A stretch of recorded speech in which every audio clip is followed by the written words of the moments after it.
کیا آپ جانتے ہیں اگر آپ فجر کی نماز کے بعد صرف 10 منٹ کا یہ خاص ذکر کر لیں تو قبر کی تنگی، جہنم کی آگ اور رزق کی تنگی تینوں سے حفاظت کی خوشخبری مل سکتی ہے۔ آج میں آپ کو وہ عمل بتانے جا رہا ہوں جسے اگر آپ نے اپنی زندگی کا حصہ بنا لیا تو انشاءاللہ آپ کی قبر روشن، اولاد محفوظ اور والدین کے درجے بلند ہو جائیں گے۔ دھیان سے سنیے، یہ عام بات نہیں ہے۔ فجر کے بعد کا وقت رحمتوں کی بارش۔ بسم اللہ الرحمن الرحیم۔ فجر کی نماز کے بعد کا وقت کائنات کا سب سے نورانی اور برکت والا لمحہ ہوتا ہے۔ اسی وقت کے بارے میں قرآن مجید میں ارشاد ہے کہ فجر کے وقت کی تلاوت فرشتوں کی موجودگی میں ہوتا ہے، اور حدیث میں آتا ہے کہ محمد صلی اللہ تعالی علیہ وسلم نے فرمایا، جو شخص فجر کی نماز جماعت کے ساتھ پڑھ کر سورج نکلنے تک اللہ کا ذکر کرتا ہے، پھر 2 رکعت پڑھتا ہے، اسے ایک حج اور ایک عمرے کا ثواب ملتا ہے۔ اور آپ نے 3 بار فرمایا، کامل کامل کامل۔ سوچئے، صرف کچھ منٹ اور اتنا بڑا عرض، یہ عمل کیا دیتا ہے؟ یہ عمل کیا دیتا ہے؟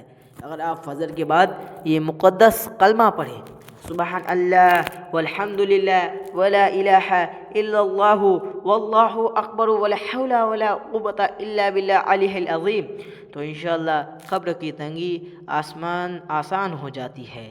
منکر نکیر کے سوالوں میں زبان کو ثبات ملتی ہے، جہنم کی آگ سے پناہ ملتی ہے، چہرے پر قیامت کے دن نور ہوتا ہے، والدین کی قبروں میں روشنی پہنچتی ہے، اولاد کے لیے فرشتے مقرر کر دیے جاتے ہیں، رزق میں برکت ہے۔ یہ چھوٹا سا عمل دنیا اور آخرت دونوں کے لیے خزانہ ہے۔ قبر اور جہنم سے حفاظت۔ حدیث میں آتا ہے کہ جہنم کی آگ کو ہزار سال تک بھڑکایا گیا۔ یہ آگ اتنی سخت ہوگی، اندازہ لگائیے۔ لیکن جو شخص فجر کے بعد اللہ کا ذکر میں بیٹھتا ہے، وہ اللہ کی پناہ کے لیے قلعے میں داخل ہو جاتا ہے، قبر کو روز پکارتا ہے، میں تنہائی کا گھر ہوں، میرے لیے روشنی لے کر آنا۔ میں تنہائی کا گھر ہوں، میرے لیے روشنی لے کر آنا۔ میں تنہائی کا گھر ہوں، میرے لیے روشنی لے کر آنا۔ میں تنہائی کا گھر ہوں، میرے لیے روشنی لے کر آنا۔ وہ روشنی یہی ذکر بناتا ہے۔ والدین اور اولاد کے لیے تحفہ۔ جب انسان دنیا سے چلا جاتا ہے، اس کے اعمال بند ہو جاتے ہیں سوائے نیک اولاد کی دعاؤں کہ آپ کا یہ ذکر قبر آپ کے والدین کی قبر میں نور بن کر پہنچتا ہے۔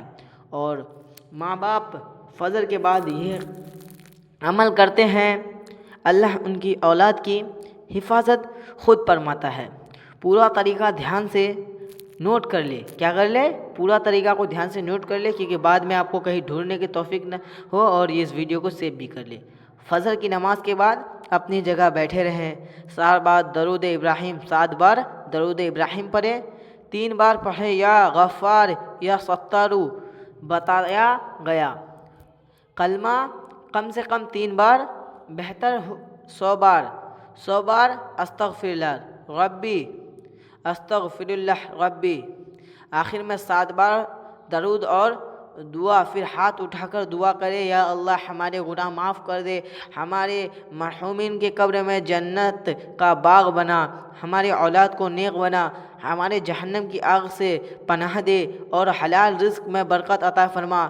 ایماندار دوست دنیا کا مسافر خانہ ہے، اصلی گھر وہ ہے جہاں ہمیں ہمیشہ رہنا ہے۔ جس سے اپنی صبح سدھار لی، اللہ اس کی قبر اور آخرت دونوں سنوار دیتا ہے۔ آج سے فیصلہ کر لیجئے، فجر کے بعد یہ عمل کبھی نہیں چھوڑوں گا، کیونکہ یہ قبر کی ہول ناقلوں کو خلاف سب سے مضبوط ڈھال ہے، اور جہنم سے بچانے کی پکی ضمانت ہے۔ السلام علیکم ورحمۃ اللہ وبرکاتہ۔ آج کے لیے اتنا ہی۔ جزاک اللہ خیر۔ ملتے ہیں نیکسٹ ویڈیو میں۔